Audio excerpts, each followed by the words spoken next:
Salut tout le monde, j'espère que vous allez tous très très bien.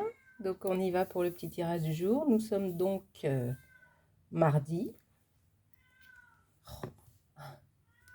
Donc voici le jeu de cartes, le nouvel oracle du petit Lenormand. Hop. Dans le jeu, c'est ainsi.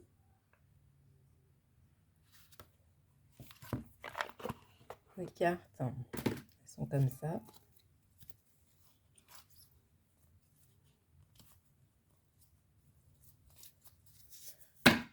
Allez, on y va. Donc je rappelle que c'est un tirage que je fais pour vous. Et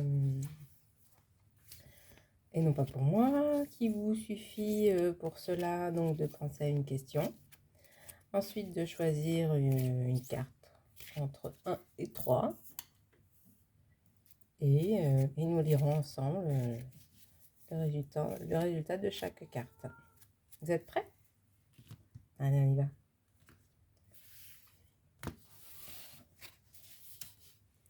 Alors, carte numéro 1, carte numéro 2, carte numéro 3.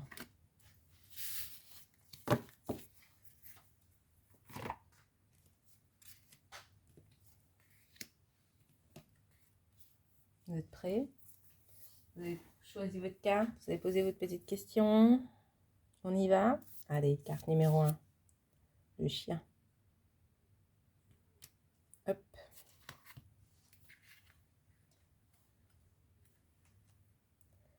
C'est une carte qui est toujours très appréciée, puisqu'elle symbolise l'amitié, la bienveillance, le désintérêt, la sincérité et l'honnêteté ainsi que la sociabilité.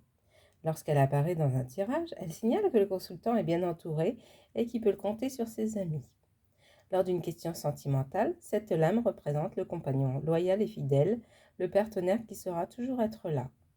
C'est le symbole même de l'écoute, de la réciprocité, des sentiments, mais aussi de la complicité et de l'affection. Dans un tirage professionnel, le chien indique que le consultant trouvera du soutien auprès d'un collaborateur, d'un collègue ou d'un supérieur. Ok, donc carte numéro 2, l'homme.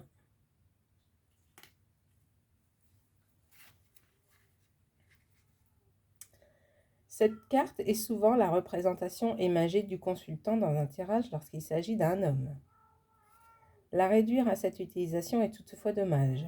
S'il est vrai que dans certains tirages, elle peut prendre les traits des consultants, du mari, du père, du frère, d'un collaborateur ou d'un supérieur, la carte de l'homme peut aussi être interprétée à la façon de l'empereur du tarot de Marseille. Ainsi, au travail comme dans la vie amoureuse, elle présage un cycle d'équilibre et de stabilité. Bien entourée, elle signalerait que le consultant saura garder le contrôle des événements. C'est le sens de la performance, le besoin d'aller droit au but ou à l'essentiel, la combativité, la capacité à lancer des projets. Voilà pour la carte numéro 2. Ensuite, carte numéro 3.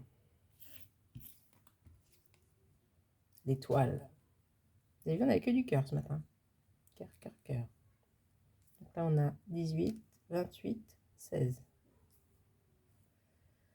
Là, on a des petits signes astrologiques là, en haut là. Qu'est-ce qu'on a d'autre? Alors, l'étoile là, 16. 16.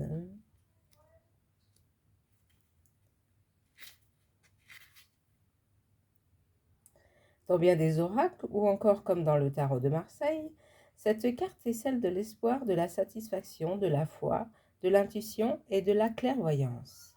Lorsqu'elle apparaît dans un tirage, elle indique que le consultant est sur la bonne voie. Elle indique que la période est propice aux nouveaux projets, aux opportunités et aux ouvertures. C'est aussi la lame des nouvelles connaissances, qu'elles soient intellectuelles ou relationnelles. Pour un célibataire, dans une question relative à l'affectif, elle conseille de ne jamais perdre espoir.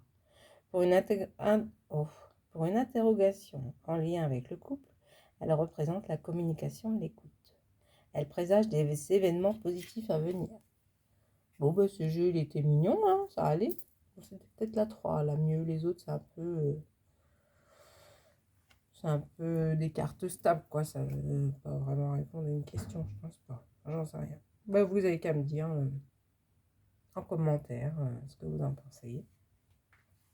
Voilà, c'est pour ce petit tirage. Donc, je rappelle que je fais un petit tirage tous les jours. Et puis, voilà, donc vous pouvez me retrouver demain. Et puis, n'hésitez pas à aller consulter la petite phrase du jour qui dure 15 secondes, la petite phrase positive. Voilà, je vous souhaite une très très belle journée et je vous dis à très bientôt. Salut, salut!